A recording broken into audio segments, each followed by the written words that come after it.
দেখুন বন্ধুরা, আমার ছেলে বাজার থেকে ভোলা মাছ নিয়ে এসছে। আজকে ভোলা মাছ দিয়ে আর গাটি কচু দিয়ে আলু দিয়ে কিভাবে ঝোল বানাই দেখুন। মাছটায় নুন দেওয়া আছে, ভালো করে হলুদ মাখিয়ে নেব।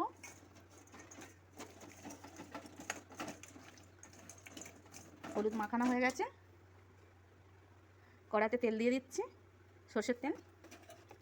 তেলটা গরম হলে মাছটা তুলে দেব। দেখুন বন্ধুরা, তেল গরম হয়ে গেছে, মাছটা তুলে দিচ্ছি।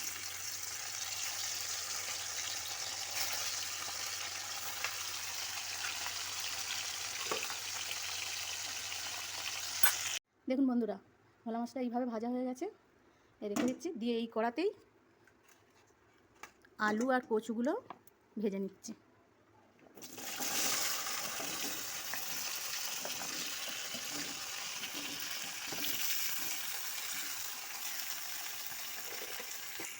ভাজার সময় একটু নুন দিয়ে দিচ্ছি, অল্প করে একটু হলুদ দিচ্ছি। এটা ভালো করে একটু ভেজে নিয়ে তুলে নেব। দেখুন বন্ধুরা, লাল লাল করে ভাজা হয়ে গেছে, তুলে নিচ্ছি।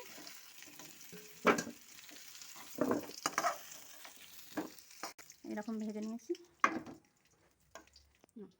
এই কড়াতেই আরও তেল দিয়ে দিচ্ছি,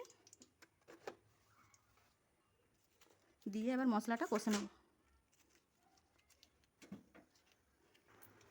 দুটো লঙ্কা, 3টে তেজপাতা,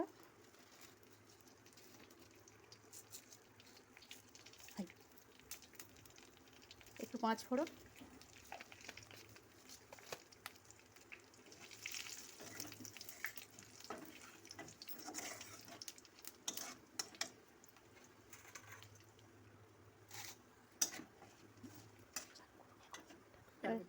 এবারে এইটা পেঁয়াজ কুচি তুলে দিচ্ছি।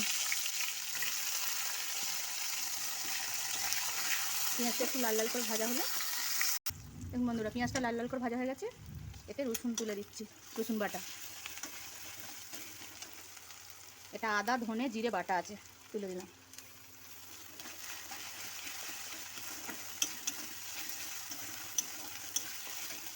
এটা টমেটো কুচি, এটা কতগুলো কাঁচা লঙ্কা কুচোনো আছে সেটা দিয়ে দিলাম।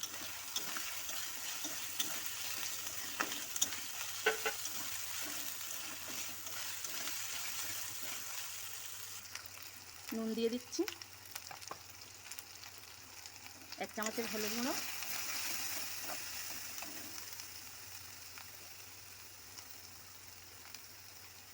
2 চামচ লঙ্কা গুঁড়ো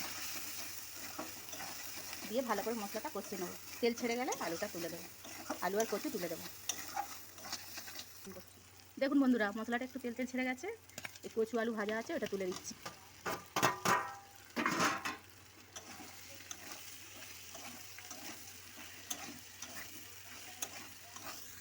দেখুন বন্ধুরা, এইভাবে কষা হয়ে গেছে, এবার জল দিয়ে দিচ্ছি।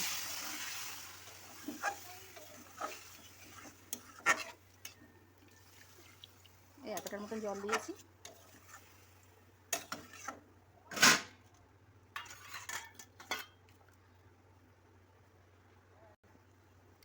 এতে সর্ষে পোস্ত বাটা আছে, দিয়ে দিচ্ছি।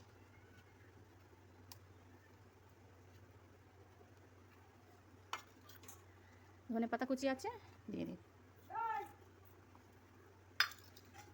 দিয়ে একটু ঢাকা দিয়ে দিচ্ছি, সিদ্ধ হলে। দেখুন বন্ধুরা, এইভাবে ঝোলটা হয়ে এসছে। এবার এতে মাছটা তুলে দেবো।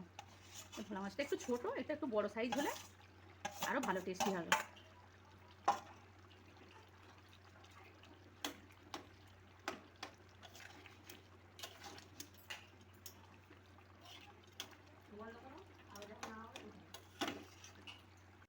দেখুন বন্ধুরা, গাটি কচু দিয়ে আলু দিয়ে ভোলা মাছের কীরকম ঝোল বানিয়েছি।